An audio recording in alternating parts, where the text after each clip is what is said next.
నారాయణ ఆది నారాయణ. ఓం నారాయణ ఆది నారాయణ ఛానల్ను ఆదరిస్తున్న గురు బంధువులకు స్వాగతం, సుస్వాగతం. ఓం నారాయణ ఆది నారాయణ. ఓం శ్రీ భగవాన్ వెంకయ్య స్వామి నమః. ఆశ్రిత జనరక్షకుడు, దీనజన బాంధవుడు శ్రీ భగవాన్ వెంకయ్య స్వామి వారి పాద పద్మములకు నా ప్రణామములు. సమస్త సగుణ రూప నిర్గుణ రూప గురుదేవుల పాద పద్మములకు నా నమస్సుమాంజలి. అజ్ఞానము వలన దేహ పరిమితమైన మనకు మన దేహములో అన్ని అవయవాలు, ఇంద్రియాలు కూడా మన ఆధీనంలో ఉండవు. గురు కృప వలన దేహ భ్రాంతిని అతిక్రమించిన శ్రీ భగవాన్ వెంకయ్య స్వామి వారి వంటి జ్ఞానులు విశ్వమంతా తామై ఉండడమే కాకుండా పిపీలకాది బ్రహ్మ పర్యంతం సర్వం తమ ఆధీనములో ఉంచుకొనగలరు. కనుకనే వారు అవసరమని తలచినప్పుడు మన కర్మ సూత్రాలను కూడా సడలించి భక్త రక్షణ గావించగల సర్వసమర్థులై ఉంటారు. అయితే అట్టి వారి కృపను పొందే విధంగా మన జీవిత విధానం నడుపుకోవాలి. ఈ విధంగా వారి జీవిత విధానాన్ని మార్చుకొని వారి కృపకు పాత్రులైన భక్తుల అనుభవాలు కొన్ని ఇప్పుడు స్మరించుకుందాం. చెముడుగుంట, ఈయన పేరు చెముడుగుంట ఆదయ్య, అల్లిపురం. మార్చి 1984లో వీరికి కాలు చేయి పడిపోయి మంచాన పడ్డారు. మనిషి లేవదీస్తే కూర్చోగలిగేవారు, పట్టుకుంటే నిల్చుండేవారు. వీరికి ఆర్థిక స్తోమత లేక ఒక నెల ఏ వైద్యం చేయించుకోలేదు. ఒకరోజు శ్రీ స్వామివారు భగవాన్ వెంకయ్య స్వామి వారు వీరికి గుర్తుకు వచ్చారు. వారు ఇలా మొక్కుకున్నారు శ్రీ స్వామివారికి, తెల్లవారేసరికి కొంచెం నెమ్మదిగా ఉంటే నీ దర్శనానికి వస్తాను స్వామి అని మొక్కుకున్నారు. అంతలో మొక్కుకున్న వెంటనే ఊహించినంత మార్పు జరిగింది. తెల్లవారే ఎవరి సహాయము లేకుండా లేచి కూర్చోగలిగారు వీరు. వెంటనే శ్రీ స్వామివారి సన్నిధికి చేరారు. మొదట కర్ర సహాయముతో కాస్త నడవగలిగారు. 3వ రోజు శ్రీ స్వామివారు భగవాన్ వెంకయ్య స్వామివారు వీరికి స్వప్నంలో కనిపించి ఇలా అన్నారు, కర్ర లేకుండా నడు చూడాలి అన్నారు. తెల్లవారి నుంచి అతడు కర్ర లేకుండానే నడుస్తున్నాడు. వీరి భార్యకు కడుపులో బిళ్ళ వల్ల నొప్పిగా ఉండి అన్నం అరిగేది కాదు. శ్రీ స్వామివారి చెంతకొచ్చాక ఆమెకు ఆ బాధ నివారణ అయింది. ఎప్పుడు శ్రీ భగవాన్ వెంకయ్య స్వామివారి సన్నిధిలోనే ఉండాలని ఇప్పుడు అతను గొలగమూడికే కాపురం మార్చుకున్నారు. ఇంకొక లీల ఇది. అప్పయ్య గేటు నివాసి గోనుగుంట రామమ్మ వీరి పేరు. వీరికి బాధిస్తున్న భూతాన్ని శ్రీ స్వామివారు ఎలా వెళ్ళగొట్టారో ఆమె వివరించారు. అది ఇలా ఉంది. వీరికి అన్నం సహించదు, బలహీనత, శరీరం నొప్పులు బాగా శుష్కించిపోయింది.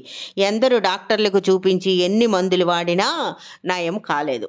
తన స్నేహితుల సలహాపై శ్రీ స్వామివారి సమాధిని దర్శించింది ఆమె.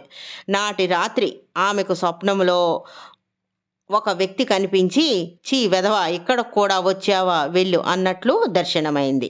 తెల్లవారేసరికి ఆకలే అన్నం సహించింది ఆమెకు. ఒక వారంలో పూర్తి ఆరోగ్యం ఈమెకు చేకూరింది. ఇంకొక సంఘటన ఈమెకే. 1983 సంవత్సరంలో వీరి బర్రె ఈయన లేక 3 రోజుల నుంచి బాధపడుతూ అడ్డం పడిపోయింది. పశువుల డాక్టర్ బర్రెను పరీక్షించి దూడ అంతకు ముందు రోజే కడుపులో చనిపోయిందని, దాన్ని తీసివేస్తే బర్రె బ్రతుకుతుందని చెప్పి దూడను తల్లి గర్భం నుండి లాగి ప్రక్కన వేసేశాడు. దూడను పారేసి ఆ స్థలం అంతా శుభ్రం చేయండి, బర్రెకు ఇంజెక్షన్ చేస్తానని అన్నాడు అతను. ఆమె అప్పుడు ఇలా అన్నారు, నా స్వామి నాకు దూడ లేకుండా చేస్తాడా? 3 గంటలు చూసి కానీ ఈ దూడను కదిలించను అన్నది. అప్పుడు అతను ఇలా అన్నాడు, పశువుల డాక్టర్, వెటనరీ డాక్టర్ గారు, ఏమమ్మా చనిపోయిన దూడ ఎలా బ్రతుకుతుంది అన్నాడు అతను ఆ డాక్టర్ గారు. కానీ ఆమె ఇక వారితో ఏమీ మాట్లాడకుండా ఒక తువ్వాలు నీటిలో పిండి దూడపై కప్పి ఇలా స్వామివారికి మొక్కుకుంది, స్వామి ఈ దూడ బ్రతికితే దీన్ని నీ ఆశ్రమానికి ఇస్తాను, ఒకరోజు పాలు తెచ్చి తమకు సమర్పిస్తాను అని మొక్కుకొని స్వామివారిని స్మరిస్తూ కూర్చుంది. 3 గంటలు కాకముందే దూడ కళ్ళు తెరిచింది. అంతవరకు అక్కడే ఉన్న డాక్టర్ గారు ఇది స్వామివారి మహిమే అని అన్నారు. 4 నెలలు గడిచినా ఆమె పాలు శ్రీ స్వామివారికి సమర్పించలేదు. ఒకనాడు శ్రీ భగవాన్ వెంకయ్య స్వామివారు ఈమెకు స్వప్నంలో కనిపించి ఇలా అన్నారు, అమ్మ 3 నెలలు గడిచినా నా మాట మరిచిపోయావే అని అన్నారు స్వామి. తెల్లవారగానే చెంపలేసుకొని పాలు తెచ్చి ఆశ్రమంలో ఆమె సమర్పించి ఇలా దూడ పాలు మరవగానే తీసుకొచ్చి శ్రీ స్వామివారిలో అప్పగిస్తానని సమాధికి ఆమె చెప్పుకొని వెళ్ళింది. తర్వాత ఆమెకు వచ్చిన ఆర్థిక ఇబ్బందుల వలన బర్రెను అమ్మేసింది. దూడ ఖరీదు 50 రూపాయలుగా నిర్ణయించారు. కానీ ఆ పైకం 18 నెలల వరకు శ్రీ స్వామివారికి ఆమె చెల్లించలేదు దూడ ఖరీదు. 18/1/1985 శ్రీ భగవాన్ వెంకయ్య స్వామి వారు ఈమెకు స్వప్నంలో మళ్ళీ దర్శనమిచ్చి ఇలా అన్నారు, నీవు నాకు 130 రూపాయలు బాకీ తేలావు అన్నారు. 19/12/1985లోగా చెల్లిస్తానని ఆశ్రమంలో కాగితం వ్రాయించి వేలి ముద్ర వేసిరా అని ఆదేశించారు శ్రీ స్వామివారు. అదేవిధంగా ఆమె కాగితం వ్రాయించి సమాధి మందిరంకు వెళ్ళి కాగితం వ్రాయించి వేలి ముద్ర వేసి వెళ్ళింది.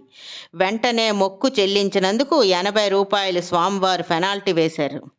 మొక్కు తీర్చడంలో కూడా మనము ఎంత జాగ్రత్తగా ఉండాలో తెలుపుతుంది ఈ లీల. ఓం నారాయణ ఆది నారాయణ.